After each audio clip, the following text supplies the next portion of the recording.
בוקר טוב, פנינה פרייליך, איזה כיף שאת כאן, הגעת אלינו לאולפן בבוקר, תקשיבי, האמת שזה עדיין שעת בוקר, והחתונות בדרך כלל קורות בערב, ננסה להיכנס כזה לאנרגיה של כל החתונות, אז בוקר טוב לכולם, אני נחמי בצון, במקצועי אני מפיקת אירועים, ומטופלת כרונית של החיים, שלא יהיה פה אי הבנה, כי הרבה רווקות חדשות בטח יראו את הפודקאסט הזה שלא נמצאות אצלי ולא בדיוק יודעות מי אני, ואנחנו הולכות לעשות כאן פודקאסט שהוא לדעתי קריטי לרווקות, או לנשים שרוצות להתחתן אפילו לפני פרק ב', כדי להבין בעצם את כל הנושא של חשיבות הניקוי של הנדסת התודעה, דווקא לפני החתונה.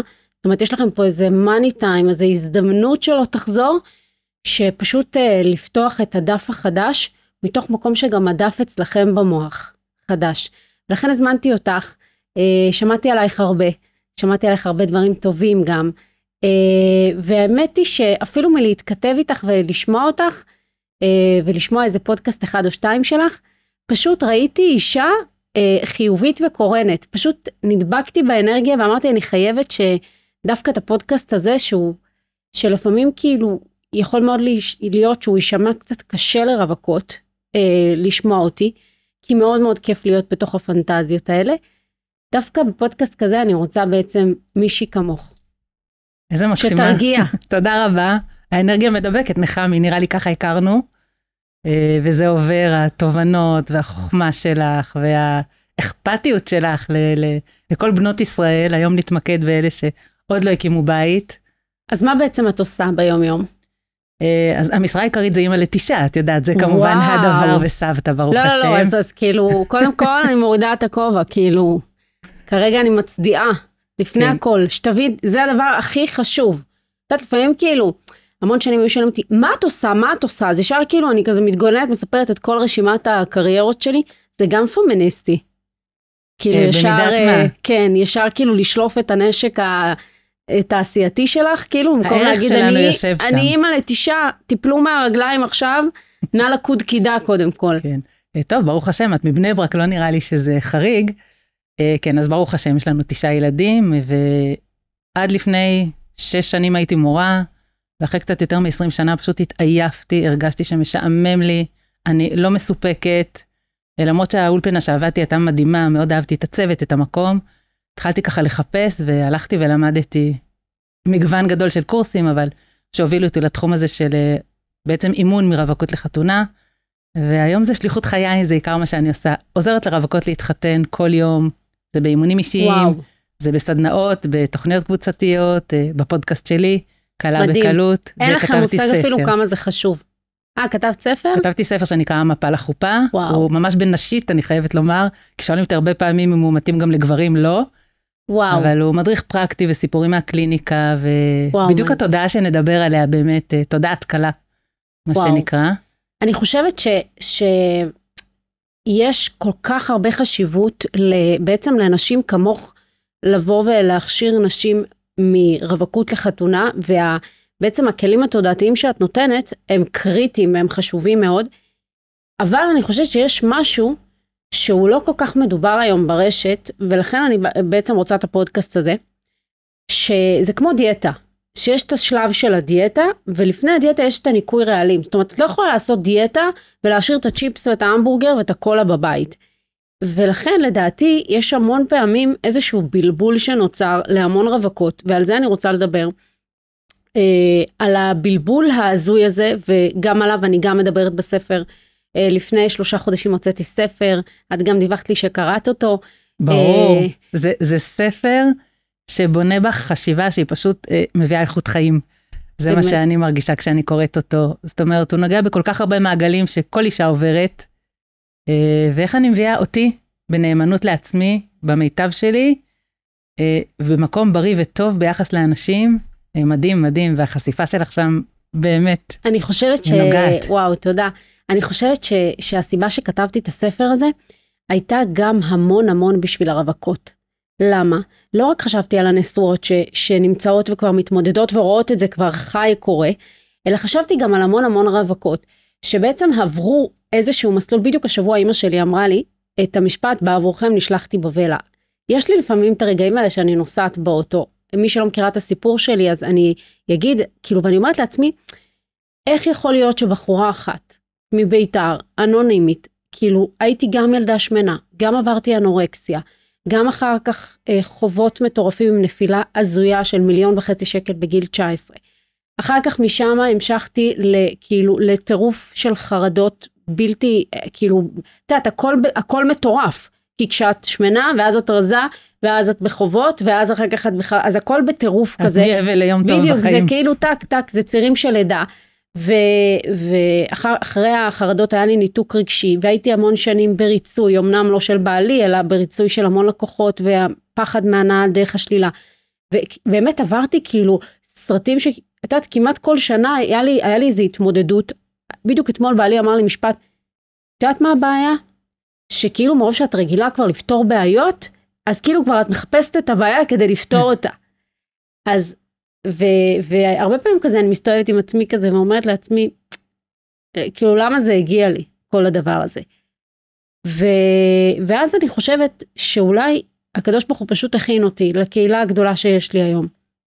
שבאמת אנחנו מונות היום מעל 70,000 נשים. ופשוט הקדוש ברוך הוא הכין אותי כדי שאני פשוט באמת יבין על בשרי מה הן עוברות. עכשיו אני לא יודעת אם את יודעת מה זה ניתוק רגשי, אבל כשבן אדם מגיע לשלב של ניתוק רגשי, זה כאילו הסבל הכי גדול שכבר ממש הגוף מבין, שאם הוא לא ינתק את הבן אדם מעצמו, ממש עלול לא להגיע דם לאיברים חיוניים. זה פשוט מנתק אותך מעצמך, זה נקרא דרגת סבל מאוד גבוהה, זה נקרא דיסיטואציה, דפרסונליזציה, וכאילו כשאני הסתובבתי ברחוב, אז כל כך הרבה רווקות ששומעות את זה עכשיו, כי מכירות אותי מהאירועים של קשת הפקות, אז הם כל כך קינו בי. כאילו את מטפלת בכל הזמרות, ואת מגיעה, ואת מפיקה את כל האירועים הגדולים, וכאילו זה היה פשוט, אני ממש הייתי פוגשת אותם בעוד אירוע ועוד אירוע, ואפילו היה לי המון מעריצות שהיו רווקות, והם לא דמיינו לרגע, שבאמת זה הכל איזשהו מעטה, ולפעמים הייתי אומרת, וואי, מסכנות שהן מקנות במומיה, בבן אדם שפשוט אפילו בקושי מחובר לעצמו מרוב סבל, ובדיוק אמא שלי אמרה לי השבוע, שאין סיבה אחרת שכל זה קרה, אם לא בא עבורכם, נשלחתי בבלה. זה אחד הדברים שאני חושבת שלמדתי בשנים האלה, הרי הייתי חייבת להיכנס לטיפולים, ולטפל בנפש שלי, וככל שטיפלתי, אז קודם כל הבנתי את ההיקף של הנערות שסובלות מבעיות נפשיות, כמו חרדות, כמו דיכאון, כמו כל מיני דברים. באמת, כאילו היום הדור שלנו מראה את אותותיו בגלל כל הרשת ובגלל כל העולם המערבי וכל המטריקסים וכל המרדפים האלה, הוא מראה את אותותיו על הנפש. זה לא רק המצב הביטחוני כמו שכולם חושבים, זה לא רק, זה גם האורח חיים הזה של כל הזמן את צריכה לרדוף ואת צריכה להשיג ואת צריכה להראות שבאמת את גם אשת קריירה ואת גם אישה של בית ואת גם מבשלת ואת גם וגם, אז זה יוצר אצל רווקות עומס נפשי. עכשיו מה שקורה, ובזה אנחנו בעצם נכנסות לנושא של הנדסת תודעה, כשהם בעצם מסתובבות כאן בעולם בגיל 20, בגיל 19, בגיל 18, ואפילו זה כבר מתחיל מגיל 17, והן מתמודדות, יש להם קשיים בנפש שלהם. אז הרבה פעמים זה יוצא על ההורים, והרבה פעמים גם ההורים עשו טעויות, אבל זה שזה יוצא עליהם כביכול, זה בדרך כלל כתוצאה מעומס נפשי גם של אותם בנות. עכשיו מה שקורה שהן נעצרות בהתמודדויות שיש להם עם עצמם, עם הנפש, עם חרדות, עם אמא שלהם, לא משנה עם מי, והן פשוט בוחרות המון פעמים לנטוש את המערכה הזאת, כאילו לפעמים לנתק איתה קשר, לפעמים לא לדבר איתה, לפעמים לא להתמודד איתה, בגלל שהן נמצאות ברשת, וברשת פשוט סיפרו לנו איזשהו סיפור, שתכף יגיע האביר על הסוס הלבן, ייקח אותך, יפתור לך את כל הבעיות הרגשיות והנפשיות, וכאילו כמה פעמים שמעתי את המשפט הזה מבנות, אני מחכה כבר לעוף מהבית. בא לי כבר לא לראות אותם יותר. בא לי כבר, כל המשפטים האלה של כאילו, בא לי לבעוט בחיים הישנים שלי, כי תכף הולך להגיע חיים חדשים, עם דף חדש ומבריק, וגם שם, בעצם ברשת, שהיא מהנדסת התודעה הגדולה ביותר, והמסוכנת ביותר, אז הבנות חושבות שהן חכמות, הן אומרות, טוב, אני חרדית, אוקיי, או דתייה, או לא משנה מה, ובסדר, אנחנו רואים פה כמה סרטים וסדרות וכל מיני אושיות וכל מיני זה, שבעצם יחצנות זוגיות מושלמת, אז אני רק אעשה את זה עם בגדים צנועים, יהיה לי בדיוק את אותו דבר. עכשיו, הן לא מבינות שבעצם הרשת שותלת לך כמויות של פנטזיות לא ריאליות בכלל, זאת אומרת, ממש עובדים בזה לשתול לך את הפנטזיות הלא ריאליות, וגם מבנה המשפחה, שבעצם הרשת והסדרות וכל העולם הבידור הזה מציע, הוא מבנה משפחה שמראש נועד לכישלון, כי הוא מבנה משפחה כביכול פמיניסטי. עכשיו, שהם לדוגמה, שימי לב למשהו אחד נקודתי אפילו שאני נותנת לך, שהם לדוגמה מדברים על אהבה. יש כל כך הרבה סכנה מאחורי המילה אהבה, כי את יכולה לדבר על אהבה, והם יכולים לדבר על אהבה. וכשהם מדברים על אהבה, הם מדברים על אהבה שהוא נותן לך. כשאת מדברת על אהבה, את מדברת על אהבה שהיא בדרך התורה. ולכן המון פעמים נשים שמדוגמה מגיעות אלייך, ונמצאות ברשת במקביל, את יכולה בלי לשים לב, וזה לא רק את, זה כל מי שמתעסקת, ואפילו אני, גם אני בספר שלי ראיתי כל כך הרבה, קראתי את עצמי אפילו אחר כך, ואמרתי וואלה, את כאילו, בלי לשים לב, יש מצב שאת פה ופה ופה, את שגרירת מחירות שלהם, ולמה?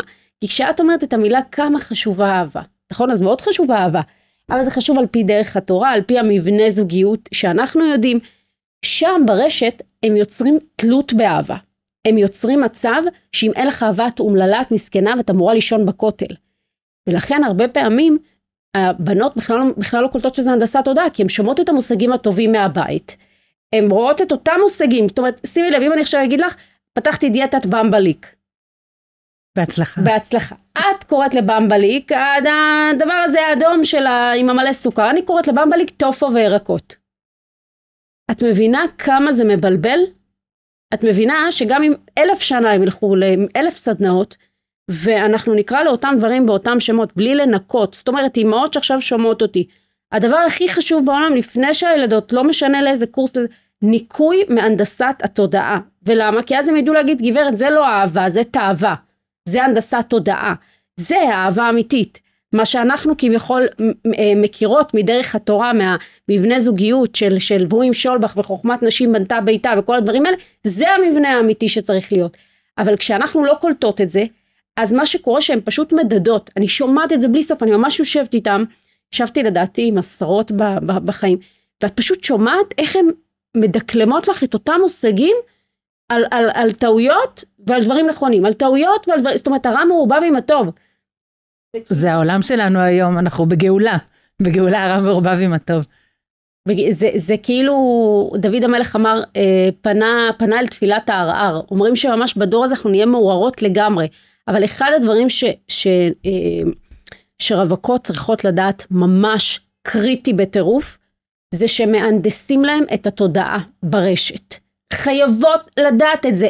אני כאילו אם אני הייתי יודעת את זה לפני החתונה, וואו כמה כסף הייתי משלמת על זה. וואו. כי צריך להבין שהנדסת התודעה ברשת לרווקות, היא פשוט לשלוח אתכם עם פצצות בתיק הביתה. אתם לא קולטות את זה, זה נראה לכם הכל חיובי והכל מהמם, אבל זה לקנות פנטזיה במחיר חייך. את חייבת להבין ששתלו לך מושגים שהם 6 קומות מתחת לקרקע. את יודעת מה? אני אתן לך דוגמה. תקשיבי. שאנחנו מדברים לדוגמה, שרואים, לדוגמה, בחורה יושבת רואה סרט. עכשיו היא רואה בסרט אביר על סוס לבן שהגיע לנערה מעצבנת, ואת יודעת, אחת כזאת שהיה לה מלא קפות בשכונה, ופתאום כאילו כל השכונה רבה איתה, ולפתע הוא הפך אותה לנערה מהממת, לאישה יפה, קנה לה בית, טיפל בה, והפך אותה למלכת השכונה. עכשיו לכאורה זה סיפור רומנטי, נכון? סיפור כאילו מאבל ליום טוב. מה שקורה שכשנערה שנמצאת במצב נפשי לא משהו, והיא נמצאת בבעיה עם ההורים שלה, היא מחפשת לברוח מהמציאות שלה. וכשהיא רואה את הסרט הזה, היא בעצם עוברת, אחד הסיכומי טיפולים שאני עשיתי לעצמי, הולך איתי המון שנים, שבעצם יש לנו מוח ימני ומוח שמאלי. ואני חושבת שבמוח השמאלי זה הפנטזיות, והמוח הימני זה המציאות, ולכן כל כך חשוב להיות בנוכחות, כי במוח השמאלי שם יש את כל הבעיות הנפשיות האפשריות. וככה אני חושבת, זה היה סיכום טיפול שלי, שפשוט סיכמתי איך אני מרגישה, כאילו עם עצמי. כמובן שאם תהי רק בימני, יהיה לך חיים מאוד רובוטים. רובוטים. ברור שאנחנו נהיה גם בשמאלי. אנחנו רוצות איזה הרמוניה. נכון, אבל אני חושבת שהיום יש הבדל בין שאיפות לבין פנטזיות. בטח. ששאיפות הן מגיעות מתוך מקום של נוכחות בהווה. ופנטזיות מגיעות מתוך מקום של חיים בעתיד. ואני חושבת שאני אומרת מוח ימני ומוח שמאלי, זה לא אישה שאין לה שאיפות, לא. זה אישה שחיה זאת אומרת, היא מאמינה שהמציאות שלה כולה לא טובה, ויש מציאות אחרת יותר טובה. מבינה? כן. כאילו זה את לא חיה פה, זה כאילו זה עתידנות כזאת. יכול להיות שזה גם חלק מהמוח השמאלי, הוא גם שייך לשאיפות, אבל שאיפות בדרך כלל מגיעות תוך מקום יותר מחובר. כן. עכשיו, שימי לב, בחורה לדוגמה שיש לה איזושהי בעיה נפשית, עם אמא שלה, לא משנה, עם אבא שלה, היא בבעיה. היא יושבת, היא רואה את הסרט הזה עם הנער שהושיע את הנערה מהחיים שלה. והיא אומרת לעצמה מעולה, אני רוצה לעוף מהבית שלי. יש לי עכשיו התמודדות עם אמא שלי, לא מתמודדת איתה, עפה, צועקת, נעלמת, עושה בלגן. אני מחכה שהסיפור הזה יגיע. עכשיו, מה הסיפור הזה גם אומר? שימי לב איך הנדסת התודעה היא עמוקה. שאותה נערה קיבלה את כל מה שהיא קיבלה, בגלל מה שהיא שווה, איך שהיא נראית, או בעצם מה שהיא, או האופי שלה. זאת אומרת, היא בעצם עשתה הערכת האהבה, היא בעצם הערכת שווי. עכשיו, את יודעת, זה כמו לשים את עצמך על מאזניים כל החיים. ברגע שקלטת את הדבר הזה בראש שלך, זה נכנס בתת המודע שלך, זה נראה כאילו ראית סרט חיובי, בסדר, ראית משהו, סיפור רומנטי. מה קרה? מה יושב לך פה בראש? שהאהבה זה הערכת שווי. אני צריכה להיות X כדי שמישהו יאהב אותי בצורה שאני רוצה. לא רק זה, אלא כרגע, לאורך כל החיים שלך, את בנדנדת אהבה. אם הוא אוהב אותי, אני שווה. אם הוא לא אוהב אותי, אני לא שווה.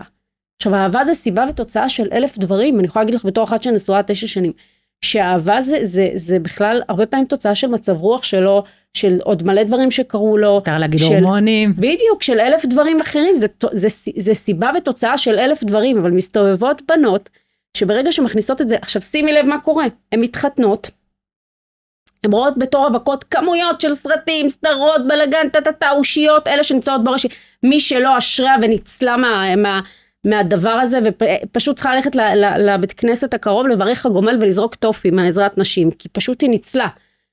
אבל מי שנמצאת שם, הן רואות 1001 פנטזיות, והן בטוחות שהן עושות משהו חיובי, שיש להן שאיפות מטורפות לעתיד, ואז מה שקורה, שהן מכניסות לעצמם עשרות אמונות תת מודעיות, שבסופו של דבר את יודעת על מי זה מתפוצץ. עליו, ובעצם אחד האמונות התת מודעיות האלה, זה לדוגמה האמונה הזאת של נדעת האהבה.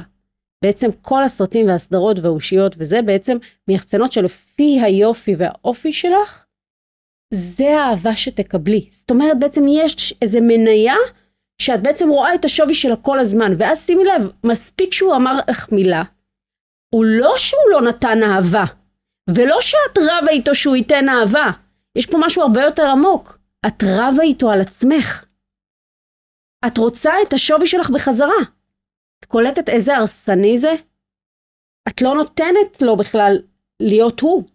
את כבר נכנסת אבל לחיי הנישואין, אם נדבר על זה בשלב הרווקות, אז קשרים נגמרים שם, כי הייתי מוסיפה אולי נחמי לכל הדברים המדהימים שאמרת כאן, שאולי חלק מהבלבול והפנטזיה ובעצם התפיסות הלא נכונות, הם גם איזשהו בלבול בין אהבה להתאהבות. זאת אומרת, מה שמשדרים במי שאני מקווה מאוד שהצופות שלנו לא שוות את הסדרות האלה, לא צופות, אבל בסדרות הלא צנועות, בדרך כלל מה שישדרו לך זה לכאורה שההתאהבות הזאת, שהוא מתעלף מלראות אותך, ומהנוכחות שלך, ודברים מהסוג הזה, זה מבחינת התחושה הפנימית, צריך להיות משהו שאני כל רגע מרגישה. ואז כשזה לא נמצא, אז הוא לא טוב לי. זאת המסקנה. אני חושבת שפה יש את הטעות הראשונה בכלל. נכון. בהבנה הזאת, ששיא של רגש, אפשר להשוות את זה לכל רגש אחר, גם שמחה, וואלה, אני לא בשמחה מטורפת בכל רגע בחיי. נכון. אי אפשר, הגוף לא מכיל את זה. ואז מה שקורה שבעצם, שימי לב, ואז זאת הנדסת הודעה כזאת עמוקה, שזה כאילו כמו לשלוח עדר של סוסים לדהור לצד אחד, שבעצם בכלל הם צריכים לדהור לצד השני. ההרגשה הזאת של ההתאהבות זה הורמון, זה הורמונים שנמצאים בגוף. עכשיו, כשההורמונים האלה בעצם פגים, הם פגים בין 6 ל10 חודשים. לפי מה שאני קראתי, ובעצם מה שקורה כביכול ברגע שההתאהבות הזאת פגה, הם בעצם כל כך נותנים לה, יש קטע כזה בעולם המערבי, שהוא נותן כוח לדברים חיצוניים. זאת אומרת, שימי לב, הם נותנים כוח למחלות, כאילו זה המחלות בעצמם, כאילו זה לא סימפטומים של הגוף, זה ממש מחלה שהגיעה מרחוק במטוס, והגיעה אליך. והם נותנים גם כוח לאהבה, ממש תעודת זהות כחולה, שם, בגדים, מלבישים אותה ממש, וכאילו ברגע שאישה שומעת שהאהבה זה קליק, והאהבה יש לה בעצם תכונות פיזיולוגיות משל עצמה, ולכן יש את כל הסדרות והסרטים שבאמת את אומרת שהם מתאהבים, כאילו ויש איזה קליק כזה, אז היא מחכה כל הזמן לקליק. היא מחכה שיהיה גם נצחי כל הזמן, זה לא רק היא מחכה. בואי אני אתן לך דוגמה, חשוב לי להגיד שאם אני נותנת דוגמה, זה מטושטש כמובן, כן. אני מקווה שזה ברור מאליו, אבל הגיעה אליי מישהי שמתחתנת, יחסית, הגיעה אליי סמוך מאוד לחתונה, ולא מישהי שליוויתי, לא הכרתי אותה. והתלבטה אם נכון להתחתן או לא, או אולי לבטל את החתונה. בסדר? ואז היא הגיעה אליי. אמרתי לה, מה קורה? מה מביא אותך לפה? אז אמרה, פנינה, אני לא שמחה. אני לא שמחה, אני לא מתלהבת, אני לא מתרגשת ממנו, אני כל הזמן עם איזו מועקה. וכשדיברנו קצת עם המועקה הזו, והבנו על מה היא יושבת, היא לא ישבה בשום דבר, על דברים שקשורים אליו ועליו. זאת אומרת, הוא היה מקסים אליה וטוב לב וקשוב, אכפתי, גם סיפרה על המון רגעים טובים שקורים. אבל מרוב שהיא ציפתה, כל הזמן לאורות הגבוהים האלו, ברגע אחד שלא היה אותם, מבחינתה הכל הלך. היא לא הייתה מסוגלת להכיל את זה. זה בדיוק מה שאנחנו מדברות פה. הנדסת תודעה. בדיוק.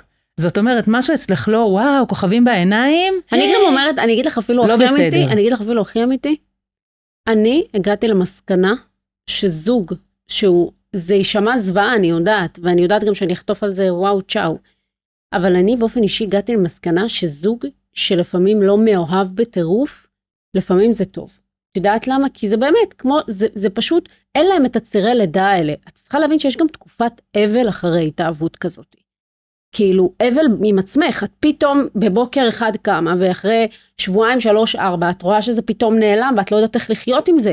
זה גם איזה מתקן בלונה פארק, שצריך לבוא להגיד, אוקיי, אם אין לי את זה, לא בטוח שהפסדתי הרבה, כאילו, זה כמו עכשיו שאצלי בעסק, היה לי איזה מוצר שעליתי עליו, שהוא היה כמו סטארט-אפ, והרווחתי מלא כסף.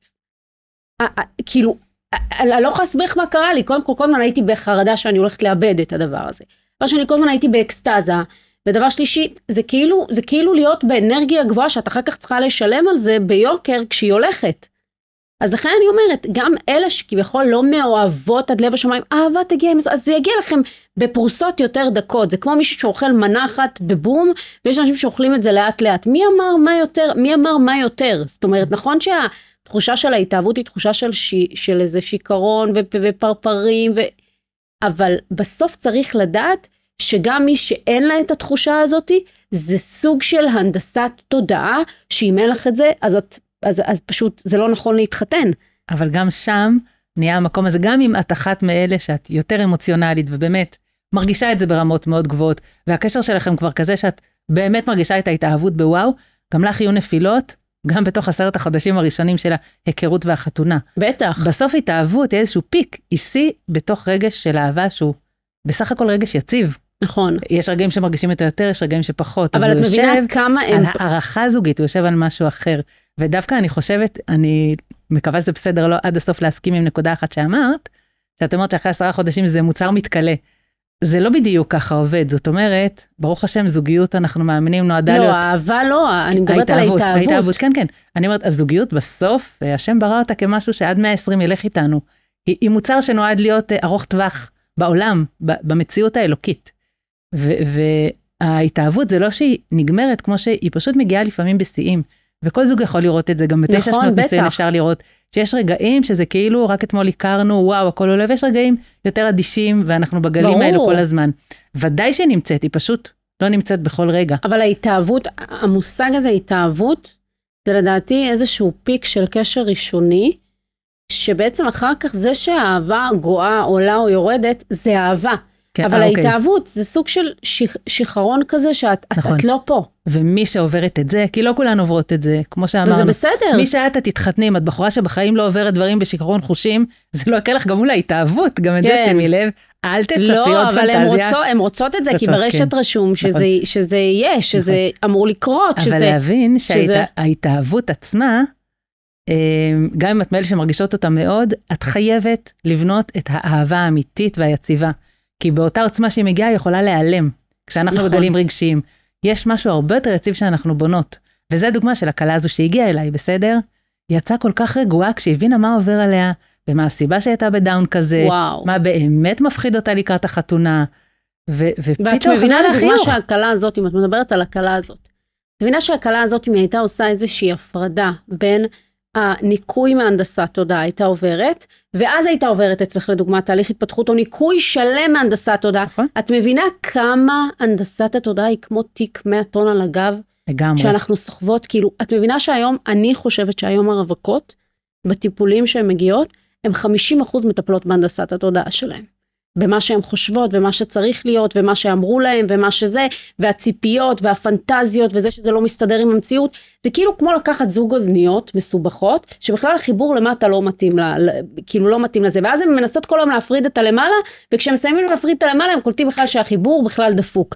וזה מה שאני אומרת, הנדסת התודעה, ברגע שינקו אותה, מלא נשים אומרות לי, את יודעת, אומרות לי, למה את לא מדברת חיובי? אולי תקומי בבוקר, תהי חמודה, תחייכי, תגדלי נבטים. תצאי חמודה, מה קרה לך? לא, אולי תגידי לנו, כן, הכל טוב, הכל מהמם, הכל זה. אז אני אמרתי למישהי אחת שאמרה לי את זה, תגידי לנו מה כן עושים בניסויים, מה כן, למה את הולכת על דרך השלילה? אז קודם כל אני נגטיבית, אבל באופן כללי, אני חושבת שהקדוש ברוך הוא ברא, בבאמת שלי, עולם טוב. אני לא חושבת שהעולם רע, אני הרבה שנים הסתובבתי ואמרתי את המשפטים האלה, טוב, העולם הזה לא משהו, טוב, יאללה, בוא נחכה, בוא זה, כאילו גם את המשפטים, אבל אני חושבת שהקדוש ברוך הוא ברא עולם טוב. רק אנחנו, זה כמו האוכל, הקדוש ברוך הוא ברא אוכל טוב. רק אנחנו, כשאיבדנו את כל הדבר הזה עם עין, והנדסנו המון דברים, אנחנו פשוט שיבשנו המון דברים בדרך. עכשיו, זה לא אנחנו. מי שמשבש את כל הדברים האלה, וחשוב להגיד אותם, זה תעשיות שעושות כסף. עכשיו, אם אנחנו נבין מה התעשיות שעושות עלינו כסף, הרווקות במיוחד, ערימות של כסף, לא, כאילו, סטפות, רפסודות, מסעיות של כסף עושים עליהם, כי הן נמצאות עדיין בתקופת בין הארבעים, שהן עדיין לא מבינות כל כך מה באמת הן הולכות, איך באמת הולכת לראות מערכת הניסויים, ושם אפשר לעשות עליהם באמת בוכטות. עכשיו, מי באמת מהנדס לנו? רגע, שנייה, אני רק אסיים את הנקודה הנוספת, שאמרתי לאותה אישה, אני מאמינה שהקדוש ברוך הוא ברא לנו עולם טוב, וזאת הסיבה שאני מדברת על הנדסת התודעה, וברגע שרק ננקה אותה מעלינו, הטוב הוא בטבעי. נכון. הטוב הוא בטבעי, כאילו אנחנו לא צריכות ללכת לרדוף אחרי הטוב, אנחנו פשוט צריכות לחיות לפי מה שהספר הוראות הכי מדויק בעולם, שזה התורה הקדושה, פשוט נתן לנו, וככל שאתם תתנקו יותר מהנדסות התודעה, אני אומרת לכם כי אני כל הזמן מקבלת הודעות מרווקות, רק אתמול קיבלתי מגילות אסתר מרווקות, שברגע שהם ניקו את כל המטריקסים מהראש שלהם, שזה מרדף אחרי הכסף, מרדף אחרי הרזון, המרדף אחרי האהבה הזוגית המושלמת, והמרדף אחרי הקריירה, שהם הבינו בעצם שתמיד שמים אותם, וזה פודקאסט נפרד שעשיתי, תמיד שמים אותם בתודעת חסר, כדי שהם לא יפסיקו לרדוף, ובעצם כאילו להפוך את התעשיות האלה לנצרכות. בעצם ככל ששמים אותנו בתודעת חסר, אנחנו צורכות יותר, ובגלל שאנחנו אנשים, אנחנו הקנייניות הכי גדולות, אז בעצם הם תמיד ידאגו לשים אותנו בתודעת חסר, תמיד הם ישימו את הדוגמנית ששוקלת פחות מהממוצע, הם תמיד ישימו את האישה שמרוויחה הרבה כסף, תמיד הם ישימו תיקים במחירים לא ריאליים, הם תמיד יהנדסו אותנו שאנחנו תמיד לא מספיק. וברגע שהרווקות יעיפו מהמוח שלהם את המטריקסים, ממש יעבדו בזה, כי זה לנקות רעלים. זה כאילו, זה כמו ניקוי זה נמצא להם בנימי אדם הדבר הזה. לי זה לקח 3 שנים לנקות את זה. ואני לומדת, ואני בתודעה, ואני נמצאת, זה לוקח זמן לנקות את הדבר הזה. אז העומס שהם ייכנסו לחיי הניסויים, אם זה 200 ג'יגה, זה יהיה 10 ג'יגה. ועל העומס, תדעי לך, שעל העומס יש לי 7 אחים. העומס זה מה שבסופו של דבר, זה לא רק הרגשות, זה גם העומס. זה מה שבסופו של דבר קובע את איכות הניסויים. כי כשהגבר שלך עמוס עד פה, בפנטזיות שאת מגיעה אליו, עוד בתור רווקה, ובכל כל הנושא הזה גם של אחריות רגשית. בדיוק אחד האחים שלי אמר לי, את יודעת, אני בחור ישיבה, הייתי קם בבוקר, כל מה שמעניין אותי, זה אם יש גילה או דני בחדר אוכל. מה הדאגות שלי, אם אמא שלי תשלח לי עוגה לשבת, או לא תשלח לי עוגה לשבת. זהו. יום אחד נפגשתי עם בחורה, אני יוצא איתה, ואני מתארס איתה. עדיין, הדאגות שלי הסתכמו באיזה עוגות יביאו לאירוסים, ואיזה עוגות לא יביאו לאירוסים. אומר לי לפתע, אני מתחתן. באה מישהי, שאשכרה 22 שנה, בשלת עצמה בישול ארוך, והיא רוצה ממני הכל.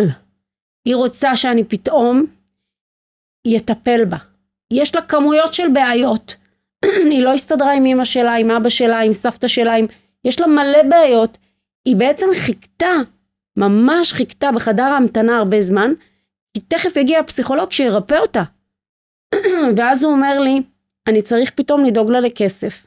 אני צריך לצייר לה את העתיד, שאני אין לי מושג בכלל מה היא רוצה. אני צריך להיות קשוב אליה 24 שעות ביממה. אני צריך לשמח אותה, כי היא עצובה הרבה שעות.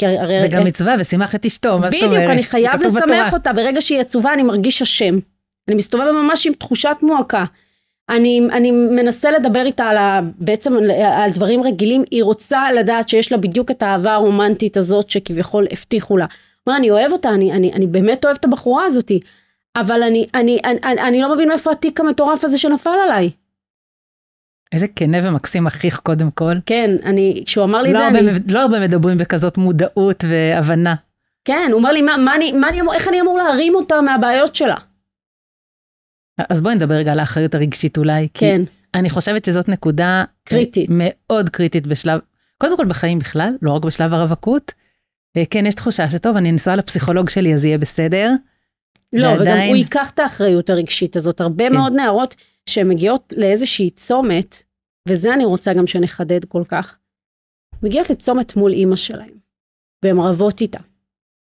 והן חושבות שאם הם יבעטו בקשר ביניהם, והם יגידו, טוב, ביי, יש לי עכשיו את הבעל שלי, איתך אאוט, אני לא מעוניינת, הן חושבות שהן חכמות.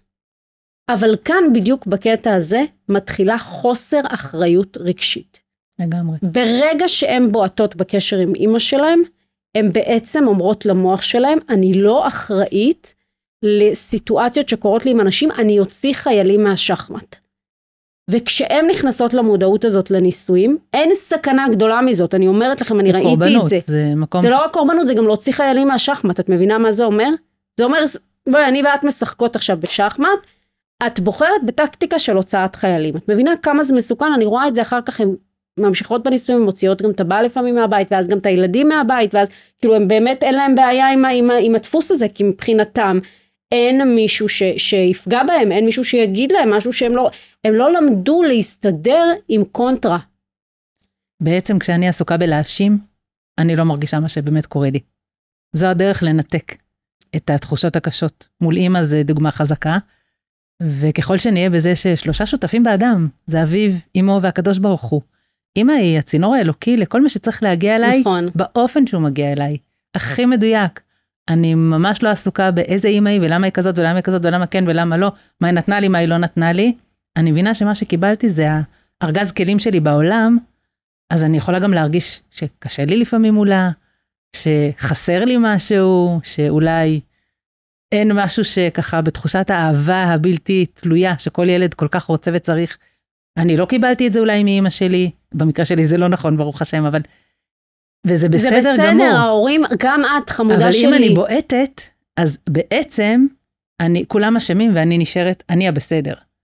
אבל זה לא ילך בתוך מערכת זוגית, זה דפוס מאוד מסוכן. והוא דפוס מאוד מאוד נפוץ בהנדסות התודעה ברשת, נכון. יש את זה בלי סוף, כמויות של מטפלות, מטפלים, שמספרים סיפורי אימה להורים ביחד עם המטופל, וזה קיים בלי סוף. או על בן הזוג. או על בן הזוג זה, בואי, זה 90, לא יודעת, זה לדעתי 60-70% בשקט מספרים את זה, על ההורים זה פחות, אבל עדיין זה קיים בכמויות אדירות. ההכלה הזאת של מקדש הרגשות המערבי, שאומר שבעצם את לא מסוגלת להרגיש כלום, ואת מסכנה ואת מוחלשת, זה בדיוק מה שהופך אותך לאנושיות חלשה, וברגע שאת מאמינה לאותו מטפל או מטפלת שאומרו לך שאת לא מסוגלת להתמודד עם אמא שלך, חוץ ממקרים ממש ממש קיצוניים, שכבר אפילו הסביבה מתערבת ואומרת, אבל במקרים רגילים שאנחנו מדברים, הדפוס של ההנדסות תודעה היום, גם ההנדסות תודעה טיפוליות, שבעצם את לא מסוגלת, את מסכנה וחייבים לעטוף אותך כמו תינוקת, ואת לא מסוגלת לעמוד ולהתמודד, אז אני אספר לכם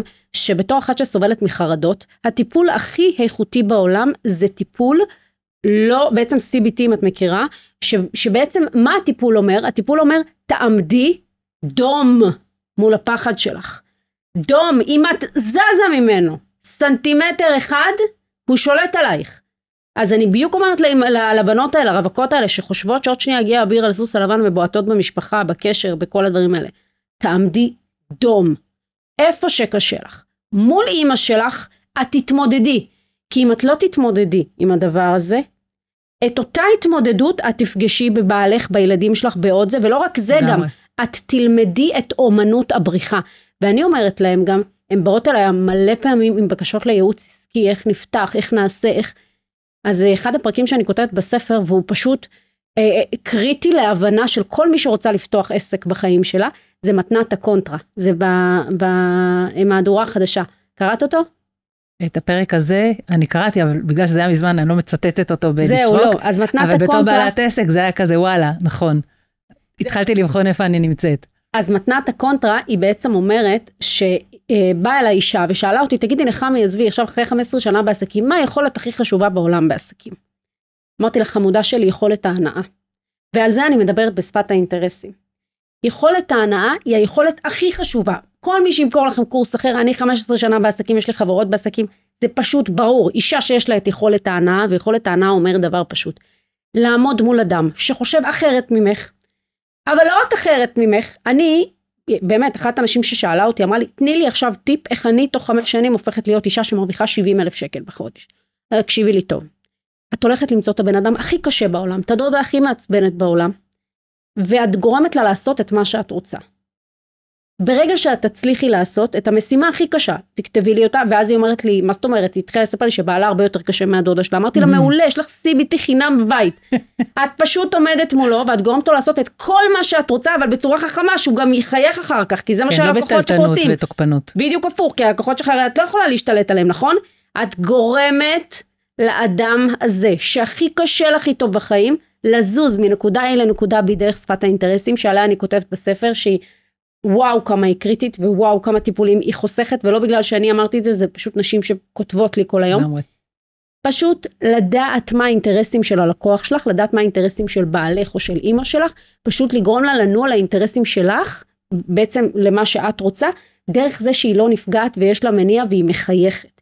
אם תצליחי לעשות את זה, לגרום לאמא שלך, בעצם כביכול את לא צריכה לגרום לאמא שלך להסכים לכל מה שאת אומרת, אבל את צריכה בעצם לעמוד מולה, ובעצם אתם תצליחו להסתדר, ושכל אחד יהיה שמח עם האינטרסים שלו, שם את מקבלת יכולת ששווה מיליונים. לגמרי. זה יכולת ההנאה. אני לא חושב כמוך, לא, אני לא חושבת כמוך, אבל אני למדתי להניע אותך. רוב האנשים לא מניעים, הם פשוט מחפשים שהמוח של הבעל שלהם, של הגבר שמתחתנו, יהיה זהה למוח שלהם. הם לא מבינים שהקונספט כאן זה אישיויות אחרות. מראש אנחנו לא מתאימים, הוא גבר ואת אישה. בדיוק. נבראנו הכי לא מתאימים בעולם, זהו. בדיוק. את חפשי, הוא לא יתאים. את חפשי, הוא לא, והן מנסות להתאים את אותו גבר בעצם אליהם. עכשיו, הפנטזיות גם. בעצם הנדסת התודעה היא כל כך עמוקה, כאילו, אנחנו יכולות לדבר על זה 10 שעות, אבל לגמרי. היא כל כך עמוקה, שלדוגמה מדברים על הנושא הזה שהאהבה היא קליק. זה טעות שעולה לנו בהרבה... בכמה בתים זה עולה לנו? הלוואי שהיה לי מספרים, זה לא... אבל נכון שזה עולה במאות פירוקים של בתים? אני שמעתי שזה כשאני למדתי בכל הקורסים ככה, שזה כ10% מהבנות זוכות לקליק הראשוני הזה, הבהירות הזו, מהרגע הראשון, עד 10% מהזוגות, בעיניי זה כבר ירד מאז שאני למדתי, אני חושבת שהדור היום הרבה יותר מבלבל, דווקא כי אנחנו כזה רגש ומלך, היום אני חושבת שזה אפילו פחות, וגם שם, כמו שאמרנו, את עדיין צריכה לבנות את הדבר היציב הזה, כי קליק, כמו שהוא הגיע, הוא נעלם. זה לא יציבות זוגית. יציבות זוגית היא, עצם זה שאת רואה אותך מחייכת, עצם זה שהוא רואה אותך הוא מחייך. איך תיצרו את זה? כמו שאמרת, זה הנאה, אבל שהיא מפרה, היא נעימה, היא טובה לשני הצדדים. שפת האינטרסים היא גם נותנת לך באמת אמיתי עכשיו, לא להיות נרקסיסטית. בגלל שאחד הדברים המדהימים שאני פוגשת כל הזמן, זה שאלה שמדברות בשפת הצדק, הן לא שמות לב, וזה לא בכוונה בכלל, הן נשים טהורות וטובות ונשמות באמת, אבל הן פשוט הופכות את עצמן לנרקסיסטיות, בלי לשים לב, כמובן שהן לא נרקסיסטיות מאובחנות, זה החרטה של הנרקסיסטים, כן. אבל הכוונה היא התנהגות נרקסיסטית, וגם אני הייתי שם. אתה ספר כשאני התחתנתי, בעלי דיבר בשפת האינטרסים, ואני דיברתי בשפת הצדק. ואני זוכרת שממש הייתי רואה את הטלפונים שלי, ומלא בלגן וצעקות ובעיות וטה, ופשוט הוא, שלום, בוקר טוב, מה שלומך, איפה אתה נמצא? והיינו עובדים באותו, אנחנו ביחד עובדים בקשת הפקות. והייתי פעם פשוט צעקתי עליו, אמרתי לו, די, אני לא יכולה כבר. קח את הטלפון שלי עם כל אנשי קשר שלי, תתמודד איתם, תביא את הטלפון שלך, אני אתמודד עם הבוקר טוב, מה נשמע, וזה חמוד, וכל הליטוף. הוא אומר, זה לא יעזור, את תעצבני את האנשי קשר שלי, ואני ארגיע את שלך, זה לא יעזור. זה הווייב שאתה מביא. זה הווייב שאתה מביא, ואז הוא ממש לימד אותי את כל הנושא של שפת האינטרסים, כאילו ממש, כשאני חייתי איתו כאילו היום, ברוך השם אני חיה איתו ועד גיל 120, אבל כאילו, שממש למדתי איך הוא פשוט רואה אדם, והוא לא חושב על עצמו. זאת אומרת, הוא לא חושב מה אני עכשיו רוצה, הוא חושב על עצמו, ברור שבווייב הכללי הוא רוצה להשיג את האינטרסים שלו, אבל הוא קודם כל לומד את האדם, ואז הוא משקלל את הלמידה של אותו אדם, כביכול עם האינטרסים שלו, הוא משקלל את זה לאינטרס תוצאה. איך אנחנו יכולים להגיע לאינטרס שלנו ביחד? וזאת יכולת שנשים שלפעמים בועטות בקשר עם אמא או אבא שלהם, הן לא מגיעות אליה. הן פשוט לא עושות את השקלול בכלל, הן כביכול מגיעות לנישואים, עם הבנה שפגעו בהם ואכלו להם ושתו להם, ואז הן נכנסות עם אותו מחשבון. זה שכפול דפוסים, ברור. הן נכנסות עם אותו מחשבון של אני צריכה בעצם לחשוב על עצמי, ואז הוא חייב להתאים את עצמו אליי. עכשיו, שתביני שהנדסת התודעה ברשת היא כל כך אכזרית והבנות לא קולטות את זה. כי בעצם ברגע שהיא לוקחת אותך לסיפור מה הגבר חייב לך, ומה הגבר צריך לתת לך.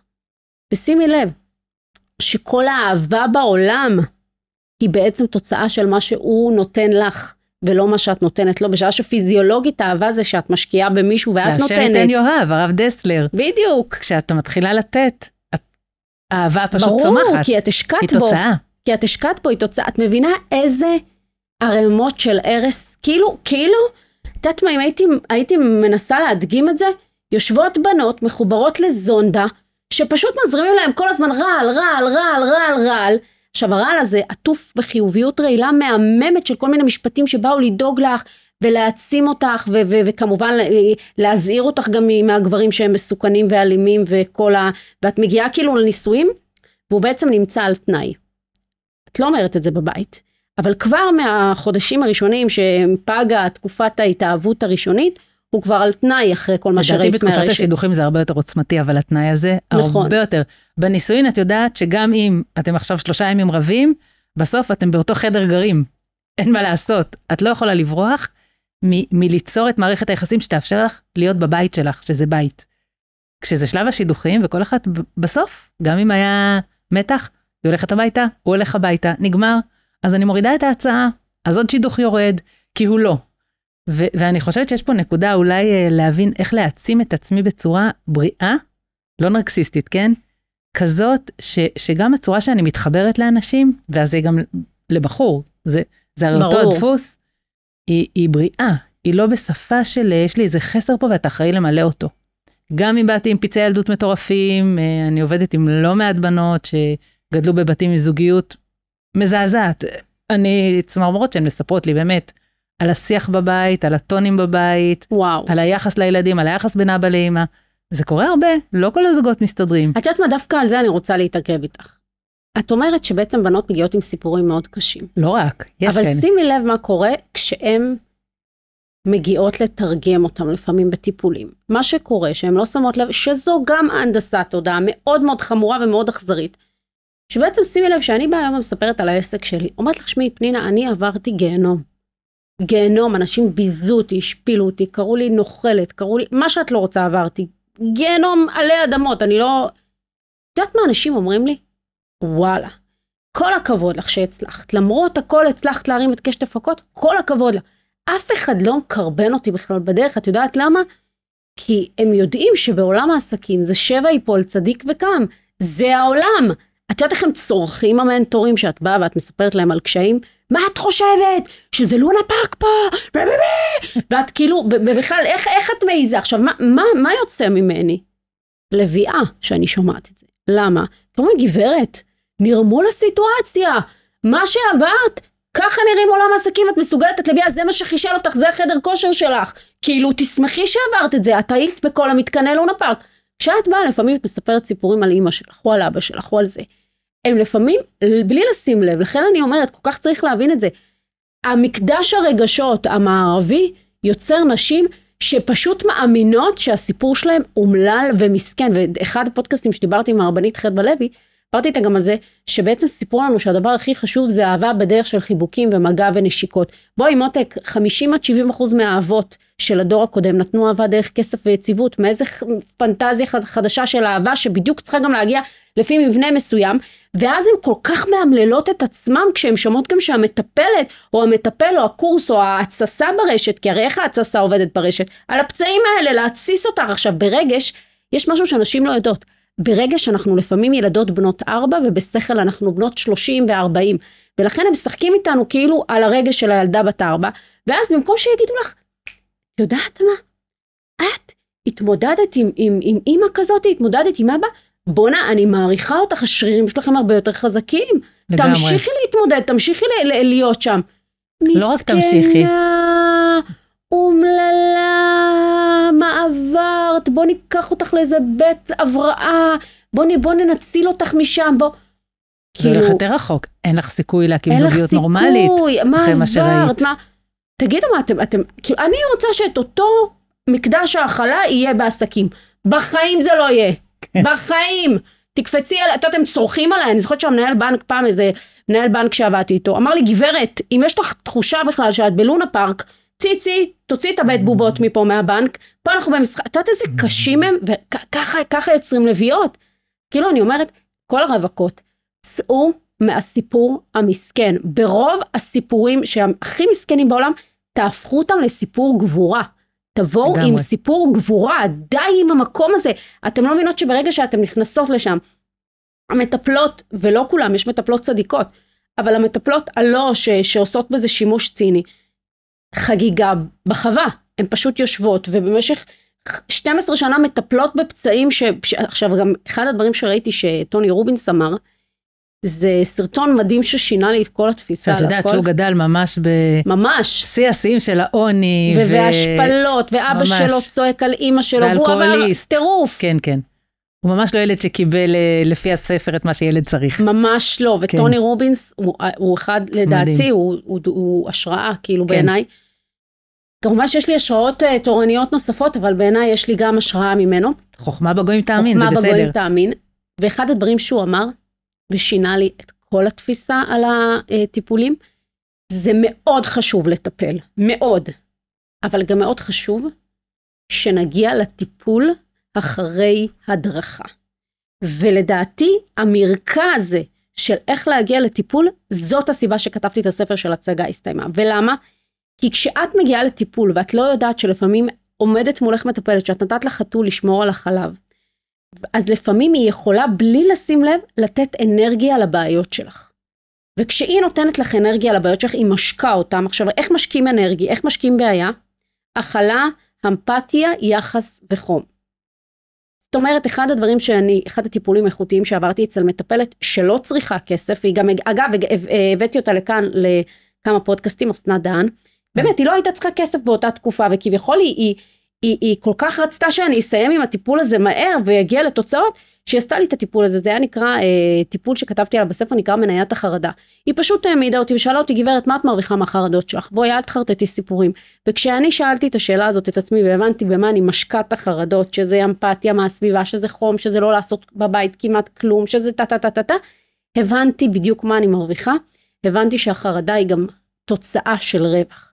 ולכן הבעיות שלכם, גם מהילדות, כן חשוב לטפל, אבל כן חשוב לבדוק שהמטפלת גם לא משקה את הבעיות שלכם, כן. ואז אתם בעצם תלכו איתם כל החיים, כי בעצם תעטוף אתכם בשמיכה של מסכנות וקורבנות, ולכן כשאנחנו מדברים היום על ניקוי הנדסת התודעה, אז אחת מהנדסות התודעה זה המקום הזה שצריך לרפא את כל סוגי הרגשות, ואנחנו חלשות ומוחלשות, ועשו לנו ואכלו לנו ושתו לנו, ואז כשאנחנו בעצם נכנסות לניסויים, הסרטים, הסדרות וכל מה שקורה ברשת, בעצם נותנים לנו להבין שהוא גם לא רק שימי לב, לא רק שהמצב הרגשי שלנו כביכול גרוע, ולא רק שחייבים לרפא לנו את כל הבלגן הזה, כי אם לא אנחנו לא נשרוד הרי כביכול, כן? אלא שהוא האחראי להכל. זאת אומרת, הוא לא קיבל תיק רגיל, פנינה, הוא לא קיבל תיק רגיל. הוא קיבל גם תיק עם עזרת מסע ענקית, שאם הוא לא יפתור אותה, האישה לא יכולה לשרוד. איך אני אביא לך ילדים?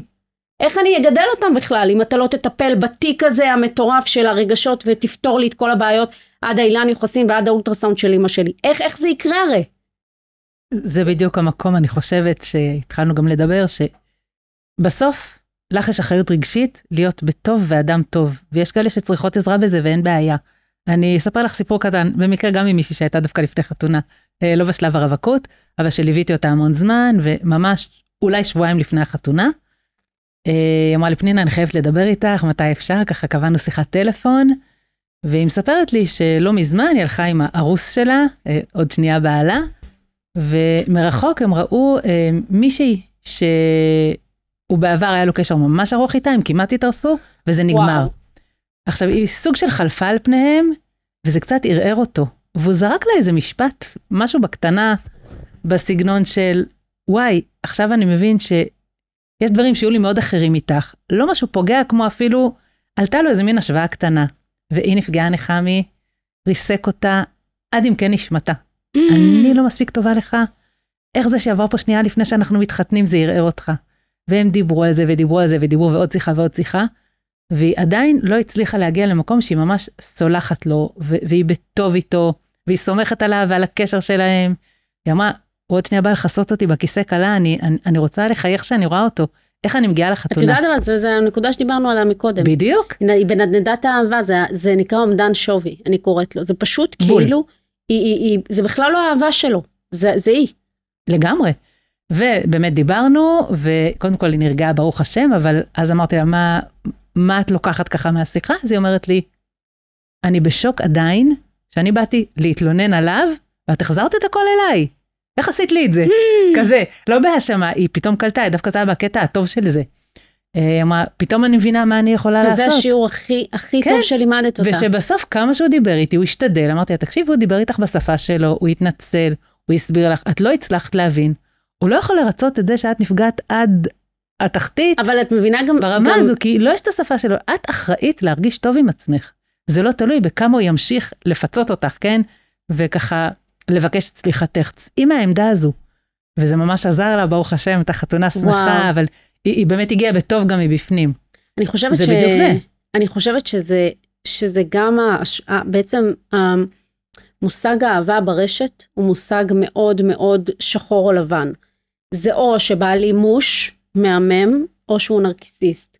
זאת אומרת, אין מותו של האמצע שם ברשת, הוא משפיע מאוד מאוד חזק גם על אנשים פה במציאות. ולמה? כי אין היום הרבה זוגות שמסוגלים להגיד בפה מלא, אנחנו באמצע, אנחנו בפער ואנחנו בבסדר. זה או שאני חיה זוגיות מהממת, אין דברים כאלה והוא מושלם, וזה מה שהם גם מצפות.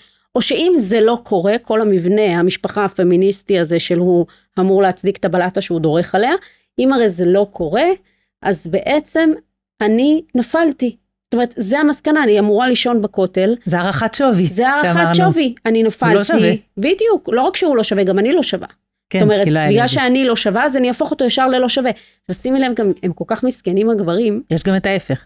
אני כל כך רוצה להרגיש שווה, אז הוא חייב להיות מאוד יפה, מאוד גבוה, עם עדה מסוימת, מצב כלכלי מסוים, ישיבה מסוימת, ייחוס מסוים, כל אחד ואיפה שהשווי התדמיתי תופס אותה, אז אני מאוד תולה את זה במי הוא יהיה ברמת הנתונים של הכרטיס, לא ברמת האישיות והבן אדם.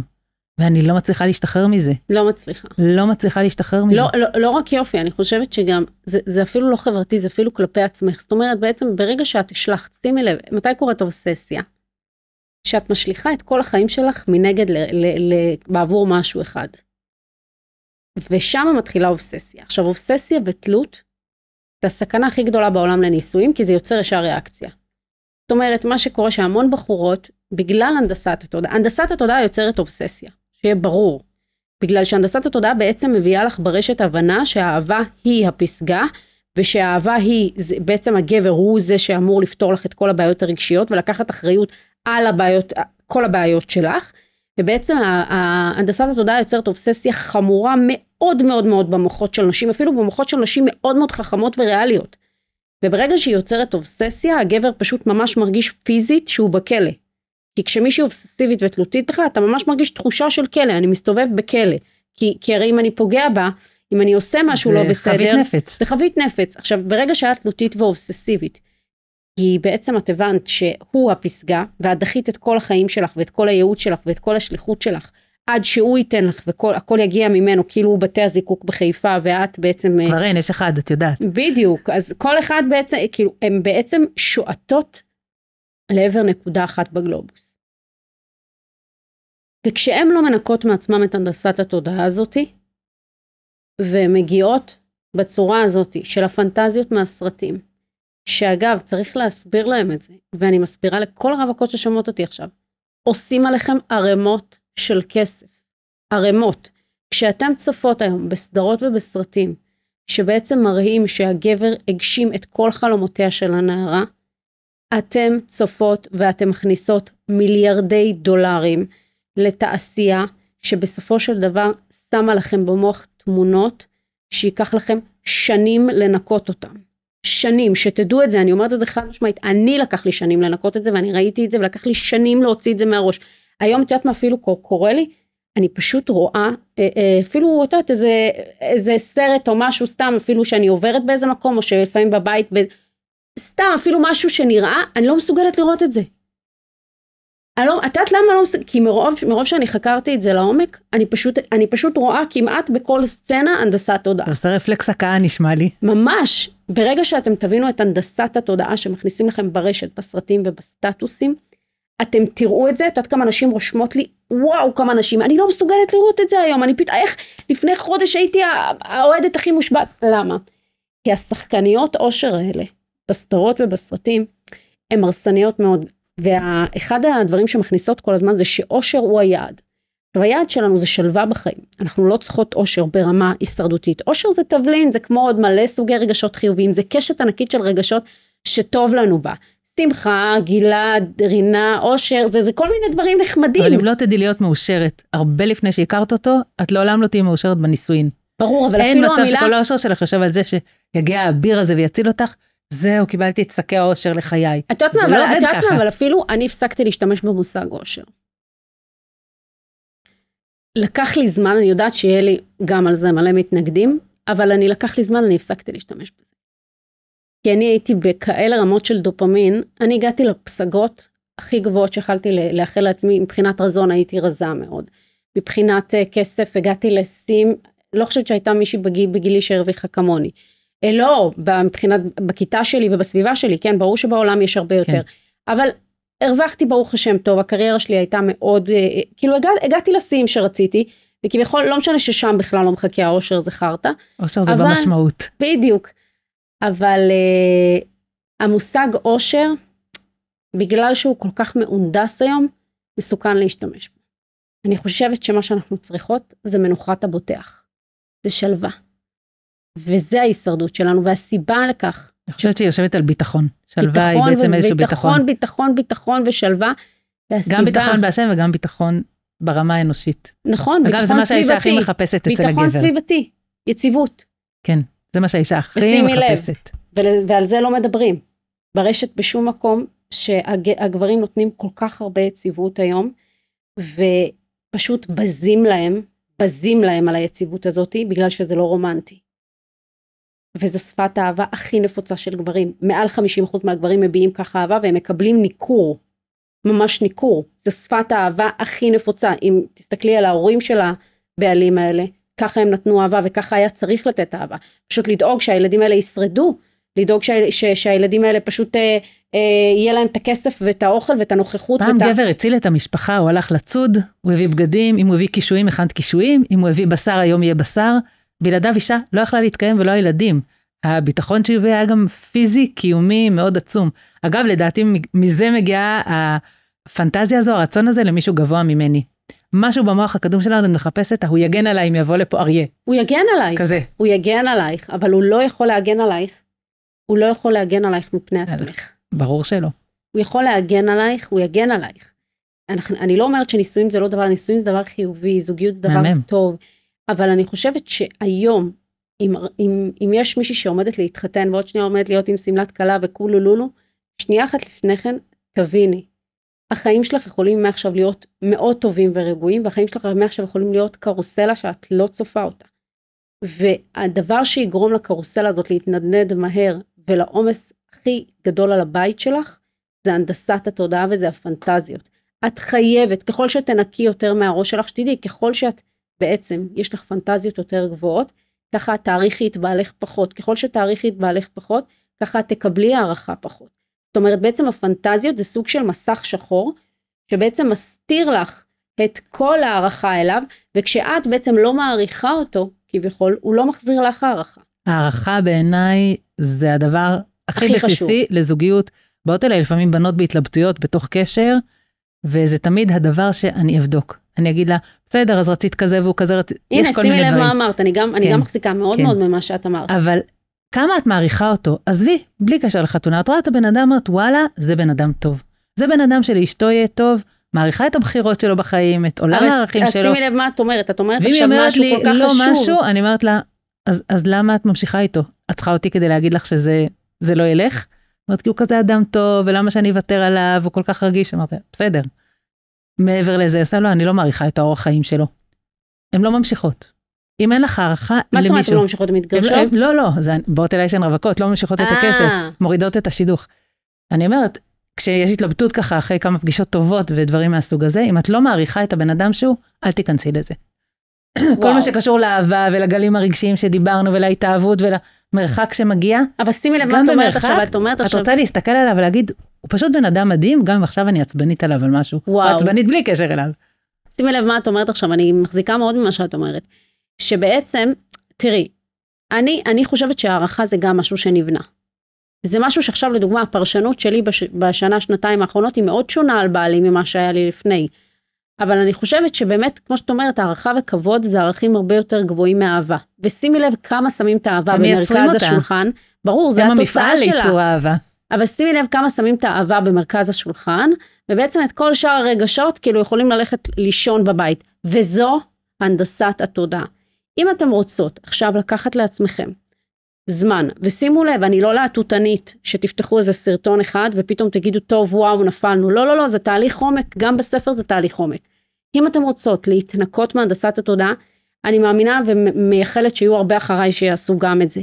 אבל אתם פשוט לוקחות את הספר, מביאות אותה לבת הרווקה שלכם, או אם אתם רווקות לפני חתונה, ופשוט יושבות וקורות. יש שם מלכודות של נישואים, כמו האישה השקופה, אנשים שכביכול לא רואות את עצמם, אז הבעל לא רואה אותם, יש שם מלכודות של הנאה דרך השלילה, שאם תיכנסי אחר כך לרשת, תראי הרמות של מידע על זוגיות רעילה, שזה בסך הכל הנאה דרך השלילה פשוטה שצריך לפתור. יש שם כל כך הרבה דברים שיכולים להגיע לסיטואציות של חלילה גירושים, או חלילה לחתוך את הקשר, כי את לא מבינה מה זה, ואת הולכת לחפש בעבודה הזרה של הרשת. עכשיו, אני לא באמת אומרת עבודה זרה, אני לא שם, אבל אני כאילו אומרת לכם, שזה כל כך עמוק, וזה כל כך גורם לך להיות נואשת ואובססיבית, וגם כשקורה משהו, את בקרשים אחרי החתונה, כי את לא מבינה מה זה אהבה, שזה משהו הרבה יותר קטן ממה שאת עושה ממנו בבית, והערכה והכבוד לא נשמרים כשיש מריבות, כשקשורות לאהבה, ואז הכל מתחיל להסתבך. ואז אין את השלווה. את לא יכולה להגיע לשלווה. את כל הזמן בפיקים, את כל הזמן בפיקים. עכשיו יש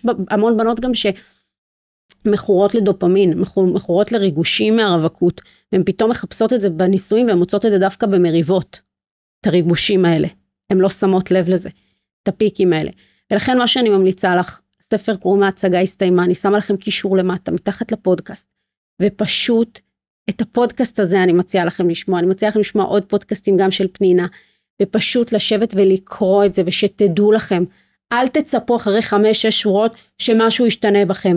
פשוט תקראו, זה יישב לכם במוח, וכשיגיע הסיטואציה שאתם תתחתנו, החומר הזה יישב לכם במוח, וזה מה שצריך. לא צריך עכשיו שממחר בבוקר תהפכי מהאדומה להיות ירוקה. לא, את צריכה להכניס את זה תודעתית למוח, לנקות את המוח שלך מהנזקים של הרשת, ואני מבטיחה לכם שמה שאני אמרתי לכם עכשיו, פה בפודקאסט הזה, זה כאין וכאפס למה שכתוב בספר, וזה כאין וכאפס למה שמשחקים לכם במוח, כדי להרוויח עליכם מיליארדים, ולהפוך אתכם בסופו של דבר לקנות פנטזיה במחיר חייכם. אתם לא מבינות כמה הדבר הזה עמוק. באמת אני רוצה להגיד לך תודה רבה. היה כיף. אני חושבת שזה חומר שלא יודעת, הלוואי שהייתי שומעת אותו לפני שהייתי מתחתנת. וואי, כמה אני אומרת את זה. נכון? איפה מה שאני עושה היום כשאני הייתי בשלב? כן, זה המתנה של הדור. יש לנו כלים היום, דברים שלא היו כשאנחנו היינו בגיל הזה, ואני עוד כמה שנים מעלייך. וברוך השם, תיקחו בשתי ידיים את כל מה שיעזור לכן, לבנות את עצמכן בצורה שהיא באמת הולכת על הדבר האלוקי הפילי הזה של זוגיות מאושרת. ממש. עד 120. יש לנו את זה דרך התורה. אני באמת מאחלת לכל אחת ואחת שנמצאת לפני חתונה, שתהיו רעים אהובים. לגמרי. פשוט. ודבר נוסף שזה מאוד חשוב, מאוד מאוד חשוב, כן למצוא מטפלת טובה, וכן ללכת לטיפול בצורה מפוקחת. לא לקבל עול מלכות שמיים בקליניקות, כאילו אין מחר, לדעת מה עושה לך טוב ומה לא עושה לך טוב, וכן לקבל מרקע. כמו שאת נכנסת לעולם הנדל"ן, לעולם המשפטים, לעולם המסעדנות, לקבל מרקע, לא ללכת בעיניים עצומות, מה שאומרים לי וזה וזה, ולא להתקרבן. אסור לכם לעשות את זה, תדעו לכם, אתם חזקות הרבה יותר ממה שאתם חושבות, גם בתור רווקות, גם בתור נשואות. אנחנו נשים, אנחנו לא במבחן חוזק. החוזק שלנו זה האינטליגנציה הרגשית שלנו, זה חוכמת נשים בנתה ביתה, ופשוט תתנקו מהנדסת התודעה. זה רעל שאתם פשוט תרגישו תיק, פשוט נופל לכם מהזה, ואתם פשוט תרגישו כלילות, כאילו ירד מכם, מי שאמרה לי רווקה, אני מסתובבת כאילו ירד ממני 50 קילו. תודה רבה פנינה. תודה נחמי על הזכות.